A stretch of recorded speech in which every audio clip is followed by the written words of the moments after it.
का भाव था कि हे प्रभु, एक दिन मेरी गली में भी आओ और मेरे भी भोग का भोग लगाओ, उसको प्रसादी बना दो।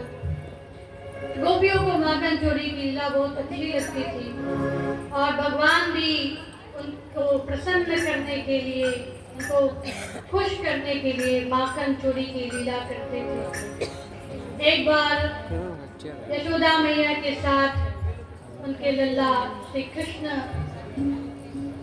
कुएं के पास गए थे जल भरने के लिए। मैया ने लल्ला से कहा कि तू यहाँ बैठ, और मैया जल भरने लगी। तभी कन्हैया माता पृथ्वी से बात करते हैं। माता पृथ्वी कहती हैं कि हे प्रभु, आप जब से आए हैं तब से मैंने आपको कुछ भेंट नहीं किया है। मैं भी आपको कुछ भेंट करना चाहती हूँ, बताइए मैं आपको क्या दे सकती हूँ। भगवान तो भाव के भूखे हैं। भगवान ने कहा कि मुझे आपसे कुछ भी नहीं चाहिए, लेकिन पृथ्वी माता को प्रसन्न करने के लिए ठाकुर जी ने एक मिट्टी का ढेला उठाया और स्वयं अपने मुख में रख लिए। इधर बलराम जी ने देख लिया कि कन्हैया ने माटी खाई है। मैया से कहा, मैया मैया कन्हैया ने माटी खाई है। मैया ने कन्हैया को फटकारा, क्यों रे कन्हैया, तूने माटी खाई है? कन्हैया ने कहा, नहीं मैया, मैंने माटी नहीं खाई है। मैया ने कहा, मुंह खोल। कन्हैया ने कहा, नहीं मैया, मैंने माटी नहीं खाई, सच बोल रहा हूँ, माटी नहीं खाई। मैया ने कहा, अगर सच बोलता है तो मुंह क्यों नहीं खोलता है, मुंह खोल। अब जब कन्हैया ने मुंह खोला और जब मैया ने मुंह के अंदर देखा तो पूरी सृष्टि उनको कन्हैया के मुख में दिखाई देने लगी। पूरी सृष्टि, अनेक ब्रह्मांड, उन ब्रह्मांडों में अनेक पृथ्वियां, अनेक पृथ्वियों के बाद लीला चल रही है। किसी पर राम लीला चल रही है, किसी पर श्याम लीला चल रही है, कहीं नरसिंह भगवान का प्राकट्य हुआ है, कहीं मत्स्यावतार में भगवान प्रकट हुए हैं। अनेक पृथ्वियों पे अनेक प्रकार की लीलाएं चल रही थी। मैया ने जब देखा, एक पृथ्वी पर तो देखा तो उन्होंने देखा कि कृष्ण के रूप में मेरा लल्ला है और मैं उसके मुख में निहार रही हूँ। अर्थात उन्होंने अपना ही दर्शन उनके मुख में किया और देख करके मैया वहीं पर बेहोश हो गई। कन्हैया ने देखा मैया तो बेहोश हो गई, अभी इसे होश आएगा तो मुझे भगवान समझने लगेगी, एक चौकी पे बिठा देगी, माला पहना देगी और कहेगी कि यहाँ से हिलना भी नहीं है। तो बस हम आरती कर देगी, अब मैं कहीं चल भी नहीं पाऊंगा, फिर लीला कैसे होगी। हम लोग यही करते हैं ना, भगवान को एक जगह बिठा देते हैं और फिर भूल जाते हैं। तो बस हम आरती करेंगे, फिर कन्हैया तो बैठे हुए हैं अपनी चौकी पे। तो उसी प्रकार कन्हैया ने कहा, इस प्रकार तो लीला ही नहीं हो पाएगी, और लीला करने के लिए ही तो आए थे। तो उन्होंने माया देवी से कहा। माया देवी के प्रभाव से यशोदा मैया ने जो भी देखा था वो सब उनको भूल गया, और जब वो होश में आई तो उन्होंने देखा कि कन्हैया भूमि पर बैठा हुआ है। कन्हैया को लेकर के पुनः अपने घर गए। इसके पश्चात भगवान ने एक बार लीला की कि भगवान को भूख लगी है, और जब भूख लगी तो मैया मैया करते हुए मैया के पास पहुंचे। मैया रसोई घर में बैठी थी, दूध गर्म कर रही थी। कन्हैया ने कहा, मैया मैया मुझे भूख लगी है, मुझे माखन दो। मैया ने कहा, रुक, अभी थोड़ा दूध में उफान आने वाला है, दूध गिर जाएगा, 2 मिनट रुक जाओ। मैया ने कहा, अब कन्हैया को क्रोध आ गया कि देखो हमसे ज्यादा इनको दूध ही कीमती है। मैं कहता हूँ कि मुझे भूख लगी है, वो दूध को देख रही है। कन्हैया को क्रोध आया, और जब कन्हैया को क्रोध आया तो सीधे मक्खन वाले कमरे में गए। वहाँ पे जितनी मटकियाँ रखी थी, दूध, दही, घी, मक्खन, सबको एक डंडे से उठा करके पीट करके सब फोड़ दिए। और फिर जब उनको लगा कि अरे मुझसे तो गलती हो गई, जब क्रोध आता है तो क्रोध में हम तो कुछ भी कर देते हैं, फिर बाद में लगता है कि हमें ऐसा नहीं करना चाहिए, तो फिर उसका पश्चाताप कर लेना चाहिए, क्योंकि अगर पश्चाताप नहीं करेंगे तो वो पाप हमें लगेगा। जब कन्हैया को लगा कि ये तो मैंने गलती कर ली, तो उसका पश्चाताप करने के लिए उन्होंने सब दूध, दही, घी, माखन को इकट्ठा किया और बाहर ले जाकर के वानरों को खिलाने लगे। मैया जब दूध को नीचे उतार करके आई कि मेरे लल्ला को भूख लगी है, खोजते हुए माखन वाले कमरे में पहुंची, क्योंकि कन्हैया तो माखन वाले कमरे में ही मिलते थे। तो माखन वाले कमरे में पहुंची तो देखा कि सारी मटकियां टूटी फूटी हैं, सब दूध दही घी माखन सब बिखरा पड़ा है। खोजते हुए बाहर गई, कन्हैया को देखा सारा वो बानरों पे लुटा रहे थे, पकड़ करके लेके आई कि देखो तुम बड़े नटखट हो गए हो, तुम्हारी बहुत शिकायत सुनने को मिलता है, आज तो मैं तुम्हें कुछ सजा दूंगी, तुम्हें दंड दूंगी। कन्हैया डर गए, मैया ने हाथ में डंडा उठाया, कन्हैया भागने लगे और मैया उनके पीछे पीछे उनको दौड़ाने लगी। कन्हैया बहुत छोटे थे लेकिन फिर भी इतनी तेज भाग रहे थे कि मैया उनको पकड़ नहीं पा रहे थे। दौड़ते दौड़ते, कन्हैया तो छोटे बच्चे थे, छोटे बच्चे जल्दी थकते नहीं हैं, और मैया बूढ़ी थी तो मैया थक जा रही थी, फिर भी दौड़ रही थी लेकिन पकड़ नहीं पा रही थी। तो कन्हैया ने देखा कि मैया बहुत थक गई है, पसीने से लथपथ हो गई है, इसलिए इसे अब और नहीं दौड़ाना चाहिए। मैया को जब तक लगा कि वो कन्हैया को पकड़ लेंगी तब तक कन्हैया उनके पकड़ में नहीं आए, लेकिन जब मैया थक करके बैठ गई, उनके अंदर का अहंकार दूर हो गया कि वो कन्हैया को पकड़ लेंगी। जब अहंकार दूर हो गया तो कन्हैया स्वयं ही पकड़ा गए। मैया ने कहा कि ऐसे तुम्हें छोड़ दूंगी, डंडा तो हाथ से छूट गया क्योंकि कन्हैया इतने सुंदर थे, छोटे से नन्हे मुन्ने बालक, उनको पीट कैसे सकती थी मैया। कितने कोमल थे, इतने सुंदर थे, मनमोहन थे, मन को मोह लेने वाले थे। जब छोटे बच्चे बड़े सुंदर होते हैं ना तो उसको कोई पीट नहीं पाता है, ना ही डांट पाएगा, जब देखेगा तो उसको खिलेवे करेगा। तो भैया भी तो खिलाने लगी, फिर याद आए कि ऐसे छोड़ देंगे तो लल्ला बिगड़ जाएगा।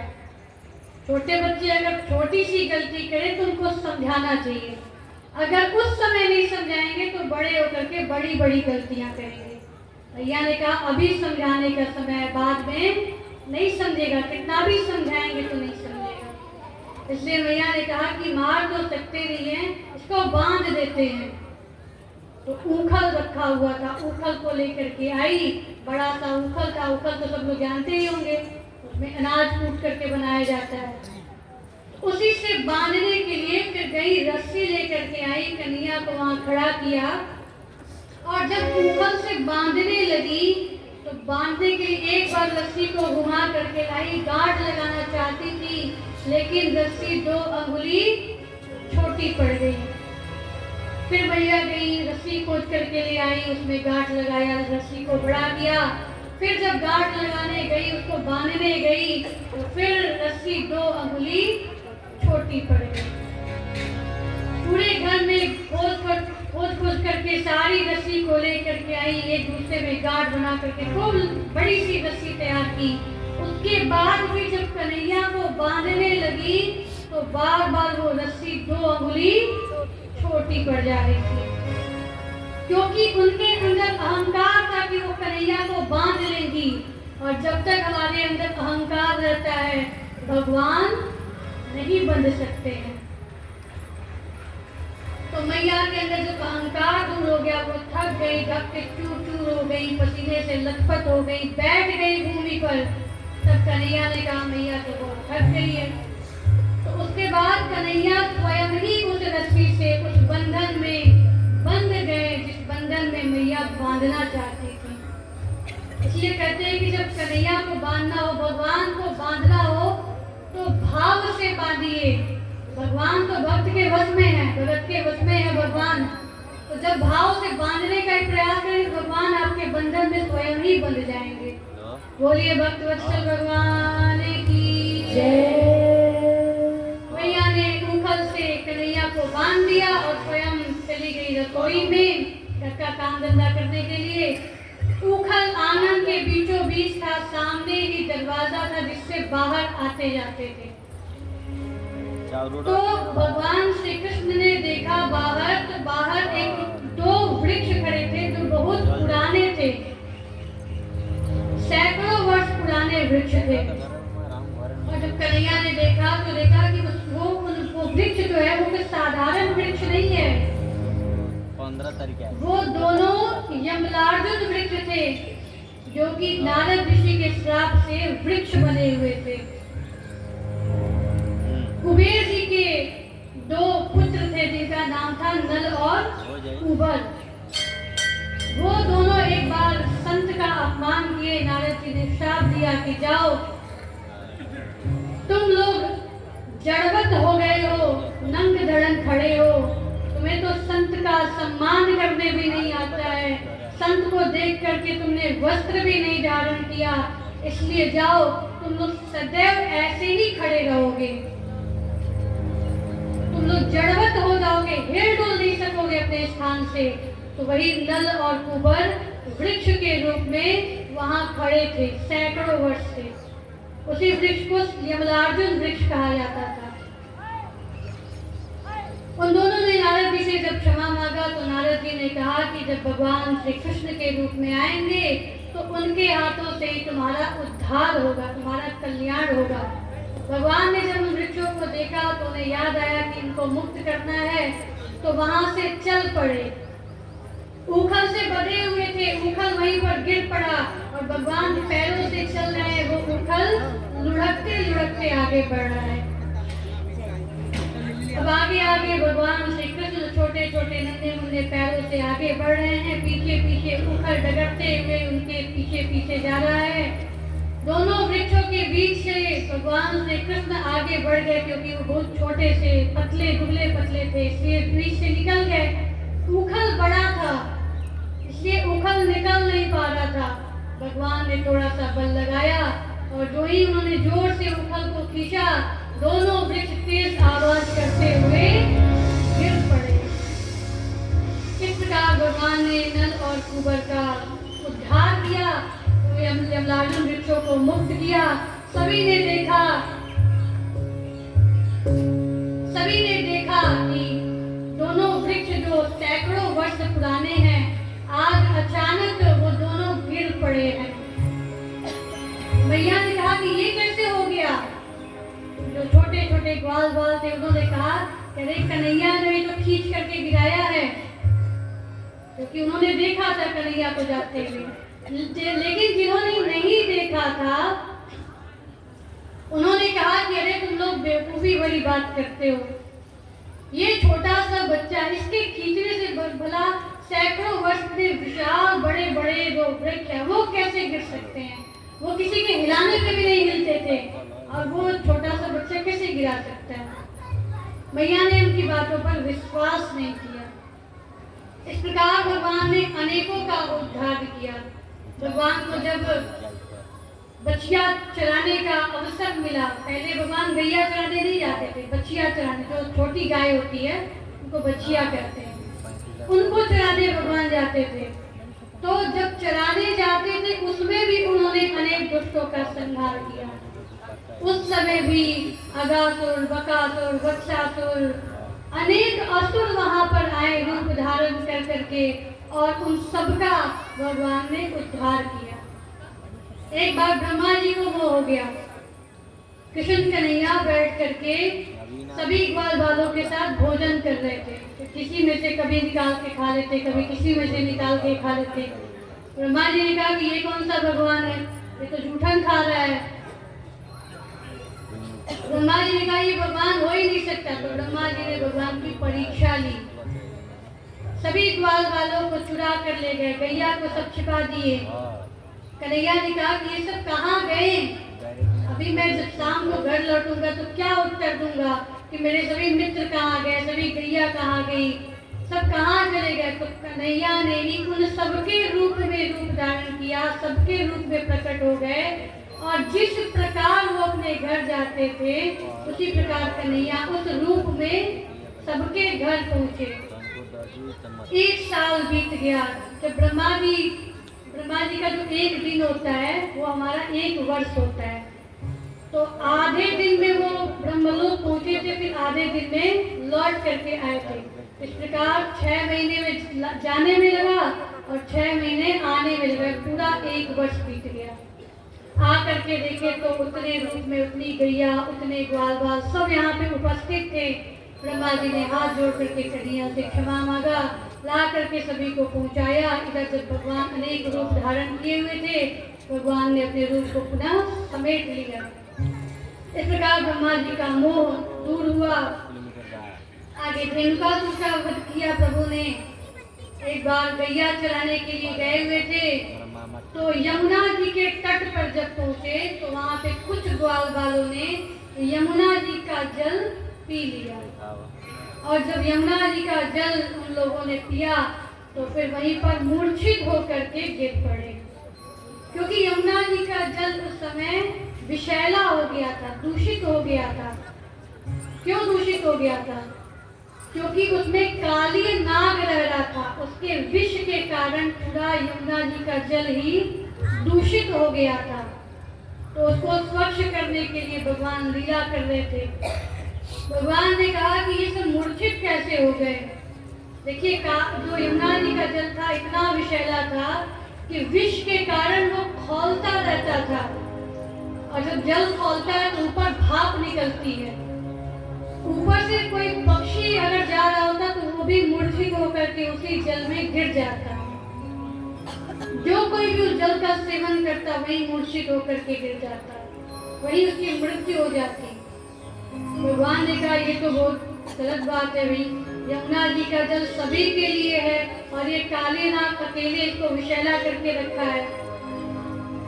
तो यमुना जी को पुनः शुद्ध करने के लिए, देखिए भगवान भी जब रूप धारण करके आए तो उन्होंने उस रूप में भी हमें यही शिक्षा दी कि हमारे आसपास जो जलाशय है, जो सरोवर है, उसको स्वच्छ रखा जाए, उसको साफ सुथरा रखा जाए। भगवान ने शिक्षा दी कि हमारे पास में अगर कोई जलाशय है तो उसको साफ रखने की जिम्मेदारी हमारी ही है, उसके लिए कोई और नहीं आएगा।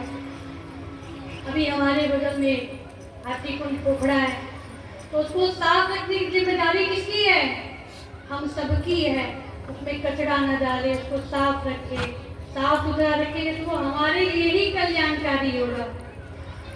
तो यमुना जी के जल को स्वच्छ करने के लिए भगवान उसके अंदर प्रवेश कर गए।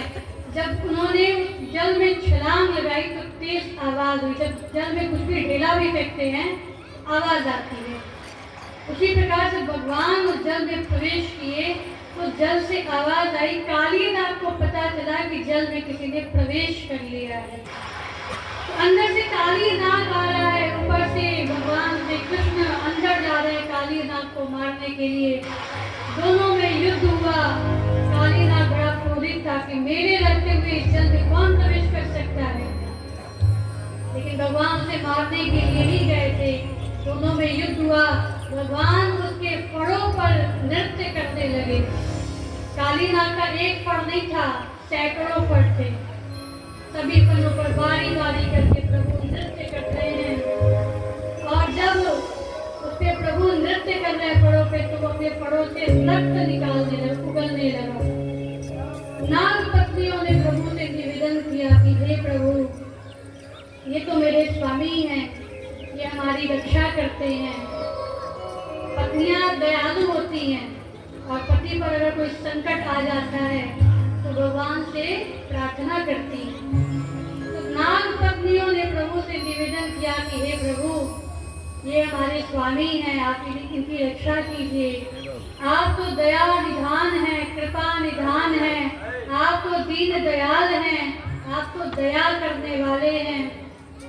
आप भला इसे कैसे मार सकते हैं? ये तो हमारे पति हैं, आप इनके प्राणों की रक्षा करिए। नाग पत्नियों ने सुंदर स्तुति करके भगवान को प्रसन्न किया, और जब भगवान प्रसन्न हुए तो भगवान ने कहा कि देखो, मैं इसे छोड़ तो दूंगा, लेकिन इसके कारण ये जल विषैला हो गया है, इसे यहाँ से चले जाना चाहिए, तो ये जल पुनः स्वच्छ हो जाएगा, तो यहाँ के लोगों के लिए कल्याणकारी होगा, उनके उपयोग में आने योग्य होगा। इसलिए इससे कहो ये तुम सबको लेकर के यहाँ से चला जाए। काली नाग ने कहा कि प्रभु, अगर मैं यहाँ से चला जाऊंगा तो मुझे गरुड़ जी पकड़ के खा जाएंगे। एक बार गरुड़ जी ने नियम बनाया था कि प्रतिदिन एक सर्प उनके खाने के लिए भेजा जाएगा। तो प्रतिदिन एक सर्प उनके लिए भोजन के रूप में जाता था। एक बार कालीनाग की बारी आई, उसको जाना था, तो वो गरुड़ जी के पास नहीं पहुंचा। अब गरुड़ जी को खोजते हुए निकले तो कालीनाग भागते भागते यमुना जी में प्रवेश किया, क्योंकि कालीनाग को पता था कि गरुड़ जी यमुना जी के आसपास भी नहीं भटक सकते। क्यों नहीं भटक सकते? एक बार गरुड़ जी यमुना जी के जल में से मछली पकड़ पकड़ के खा रहे थे। वहीं पर सौबरी ऋषि बैठ करके ध्यान कर रहे थे। मछलियों ने गुहार लगाई कि हमारे प्राणों की रक्षा हो, जो भी रक्षा कर सकता है, जिसे भी दया आती हो वो दया करे, हमारे प्राणों की रक्षा करे।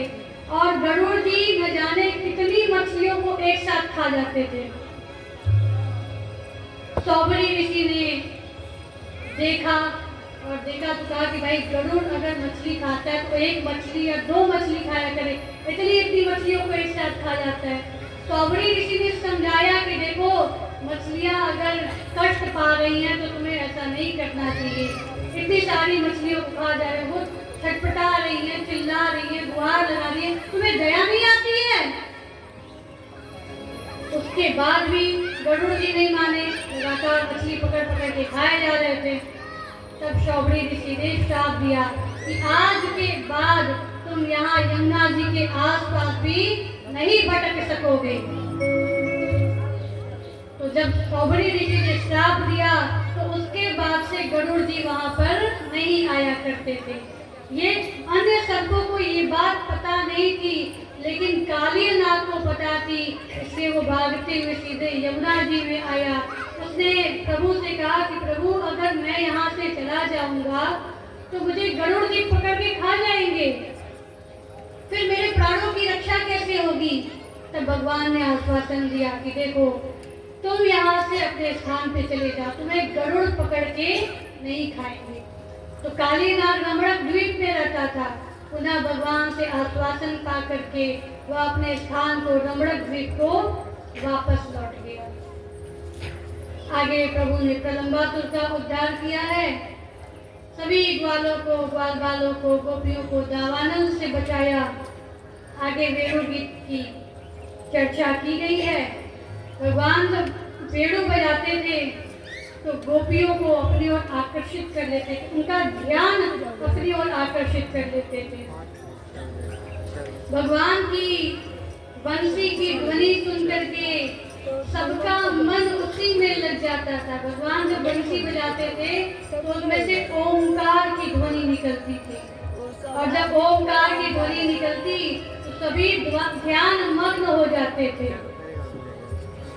तो भगवान की बंसी सुन करके सभी ध्यानवत हो जाते थे, और इसलिए सभी को वो बंसी की ध्वनि बड़ी पसंद थी, अच्छी लगती थी।